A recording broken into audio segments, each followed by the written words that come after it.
Good morning, friends. In this class, we will continue our previous year question series. And in this video, we will start 2018 December ntaugcnet English. Till now, we have discussed question number 1 to 6. Now, in this video, we will discuss from question number 7 to 16. It means we will cover 10 questions in this particular video. And before this, we have already completed question number from 1 to 6 by making separate videos for each and every question. It means we have 6 videos for 6 questions, but from today onwards we will cover 10 questions in each and every video.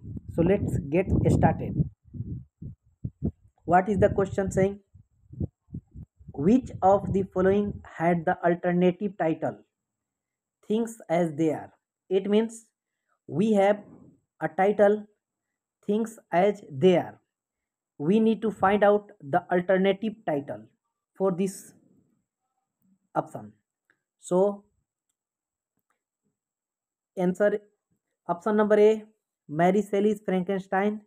Option B, Sir Walter Scott Waverley. Option C, William Godwin Caleb Williams. Option D, Horace Walpole The Castle of Otranto. So the answer for this question will be option number C, William Godwin Caleb Williams. See something more about this. William Godwin 1756. It means William Godwin was born in 1756 and he was died in 1836. The Adventure of Caleb Williams is known as alternative title of the Things as They Are. Godwin wrote what he saw as a technical government, and after this William Godwin was a journalist, political philosopher and novelist, as well as one of the first exponent of utilitarianism and the first modern proponent of anarchism. And his literary works are An Inquiry Concerning Political Justice, Attack on Political Institutions. Number 2, Things as They Are, 1794. And this was the answer. And after we have question number 8. In Marlowe's Dr. Faustus. It means we have a work. The name of that work is Dr. Faustus, and this work has been written by Marlowe. What books does Wilders counsel Faustus to study in preparation for conjuring up spirits? Here the question is saying that there is a book. In that particular book, Wilders counsel Faustus to study in preparation for conjuring up spirits. It means to call spirits. So the option number 1, the works of Bacon and Ebanus. Option 2, the Hebrew Psalter and New Testament. Option 3, the works of Ovid and Homer. Option 4, the works of Baxter and Host. So the correct answer for this one is going to be option number C. It means 1 and 2. One number is saying that the works of Bacon and Ebanus, and number 2 is saying that the Hebrew Psalter and New Testament. And see more about this. The tragical history of the life and death of Dr. Faustus. It means the work Dr. Faustus, its full name is The Tragical History of the Life and the Death of Dr. Faustus, commonly known as Dr. Faustus. This is an Elizabethan tragedy and by Christopher Marlowe, based on German stories About the title character, Faust. For the preparation of conjuring of spirits, Faustus studied the works of Bacon and Ebenus, as well as the Hebrew plaster and New Testament. Francis Bacon, a famous essayist and known as the father of essay.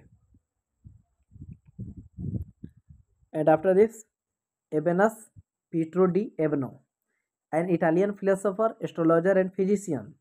The Hebrew Psalter, the first book of the Ketuvim, the third section of the Hebrew Bible and considered as Old Testament.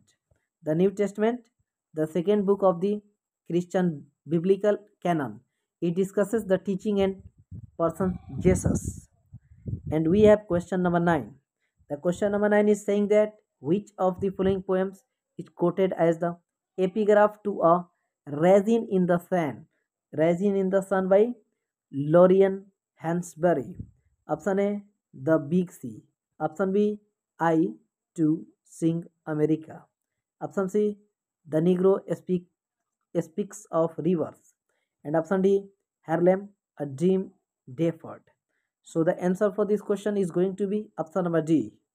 It means Harlem, A Dream Deferred.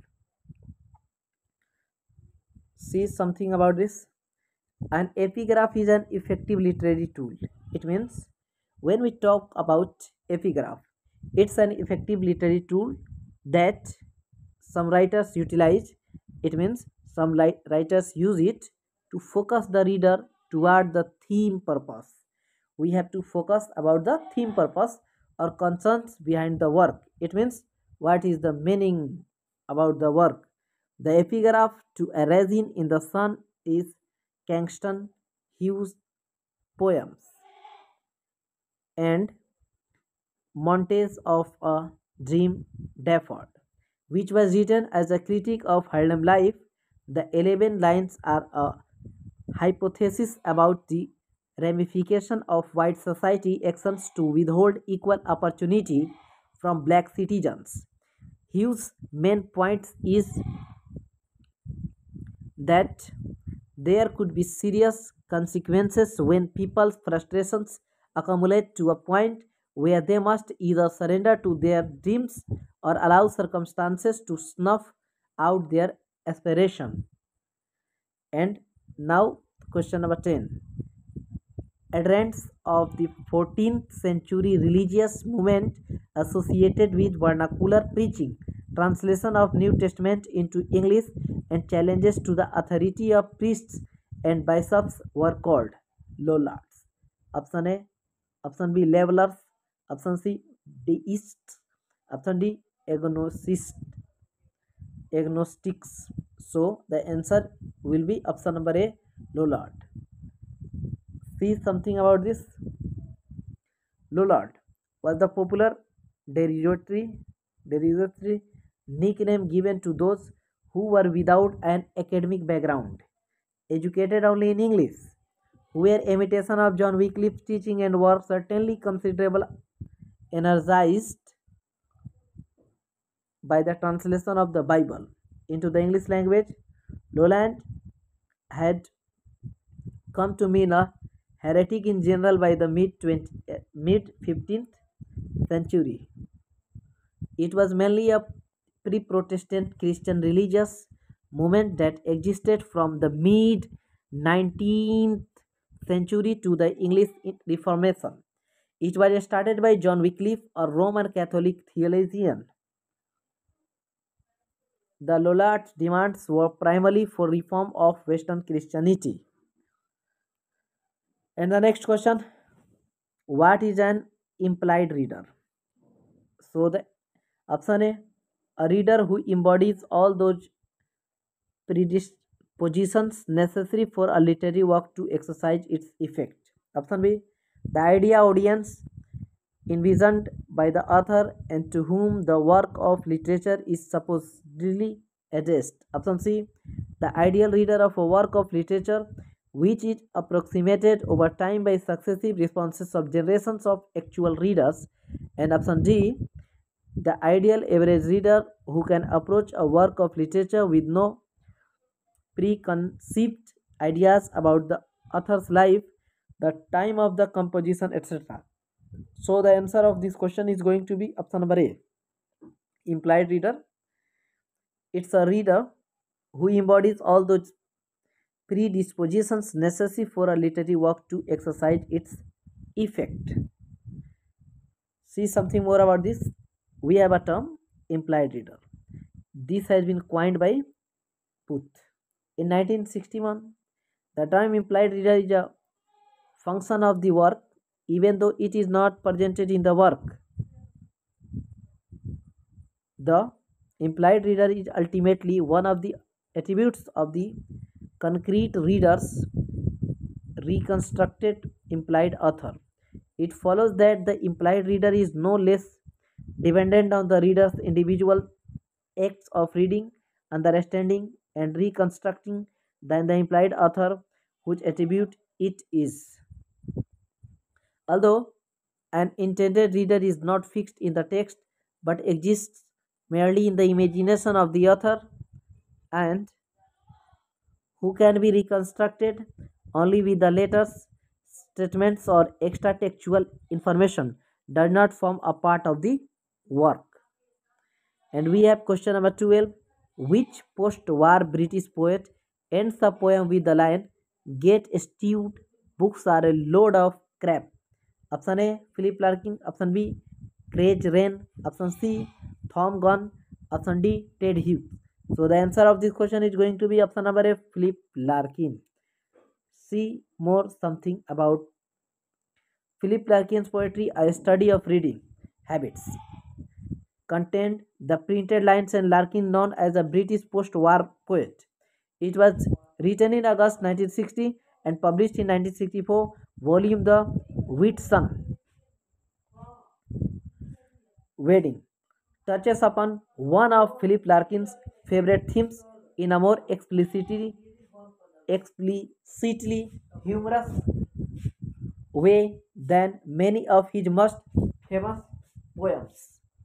Notes: Brunet Coleman was a pseudonym used by the poet and writer Philip Larkin. She is mainly a women writer. The last stanza of poem, "Don't read much now," the dude who lets the girl down before the hero arrives, the chap who's yellow and keeps the store seem far too familiar, get stewed, books are a load of crap. And we have question number 13. Who among the following exemplified the role of the peasant poet? So, option A, John Clare. Option B, John Keats. Option C, William Cobbett. Option D, Robert Burns. So, the answer of this question is going to be option number A. A or C? No, it is going to be option number C. It means John Clare and Robert Burns. See more about this. So we have John Clare and Robert Burns are named as peasant poets. Under the influence of ideas about original genius, the image of the peasant poet was a pervasive part of literary culture and the standard means for representing acceptable working class literature. John Clare biographies Jonathan Bate state was the greatest laboring class poet that England has even produced. No one has ever written more powerfully of nature, of a rural childhood, and of the alienated and unstable self. Robert Burns, also known as Rabbi Burns, the bard of Ayrshire, plowman poet, and various other names and epithets. He was widely regarded as the national poet of Scotland. And the next question, and question number 14. It was the first narrative on the life of a black woman slave to be published in England in 1831. It has profound influence on the abolition movement in Britain. Identified the work and its author. Option A, Harriet Jacobs, Incident in the Life of a Slave Girl. Option B, Mattie Jane Jackson, The Story of Mattie Jane Jackson. Option C, Mary Prince, The History of Mary Prince. Option D, Elizabeth Memoir of the Old Elizabeth, a Colored Woman. So answer of this question is going to be option number C, and this is Mary Prince, the history of Mary Prince. See more about this. Mary Prince, the history of Mary Prince. Mary Prince, 1788, it was his or her birthday, and 1833 its death day. Born in Bermuda to an enslaved family of African descent, she wrote her slave narrative, The History of Mary Prince, which was published in 1831 in London. Written on any black women's life, the first-hand description of the brutalities of enslavement, released at a time when Bermuda was slave of British, had a galvanizing effect on the anti-slavery movement. And question number 15 is, one of the most flexible meters is a 5-foot line. It was introduced by Geoffrey Chaucer in the 14th century and has since then become the commonest of meters in English poetry. So option A, iambic; option B, pentameter; option C, trochaic; option D, hexameter. So the answer of this question is going to be option number B, and this is pentameter. See more about this. Pentameter, a line of verse consisting of 5 metrical feet. It means we have 5 metrical feet in Greek and Latin verbs of 2 halves, each of 2 feet, and a long syllable. It's a poetic meter. A poem is said to be written in a particular pentameter which have the length of 5 feet. It means we have the length of 5 feet. Foot is a combination of unstressed syllable and a stressed syllable. It means we shall have firstly unstressed syllable, again stressed syllable. Depending on the pattern of the feet, pentameter can be iambic, one of 3 syllables, 2 syllables, meter alongside trochaic and spondiac, or dactylic, one of 3 syllables, meter alongside anapestic. And question number 16, and this is going to be the last question of this video. So this poet was of the ardent generation and was only briefly a member of the Communist Party. In his poem The Pylons, he averred that the pylons are bare like nude giant gods that have no secrets. This prompted the label pylon poets for the new generation of poets who were happy to use the gas works or pistons of a steam engine as poetic imagery. Name that poet. Option A, Stephen Spender. Option B, Cecil de Lewis. Option C, Louis MacNeice. Option D, Christopher Isherwood. So the answer of this question is going to be option number A, Stephen Spender. So see more about Stephen Spender. He was born in 1909 and he was died in 1995. His full name is Sir Stephen Harold Spender. CB was an English poet. He was an English poet, novelist, essayist who focused on the themes of social injustices, class Victorian struggle. He was appointed poet laureate, consultant in poetry to the United States Liberty Library of Congress in 1965.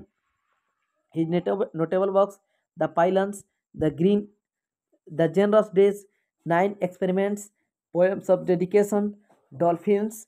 Now he has written some dramas. Number 1, Trial of Judge. Number 2, The Oedipus Trilogy. Now over these hills, they have built the concrete that trails black wire. Pylons, those pillars, bare like rude giant gods that have no secret. And the class is over. Thank you.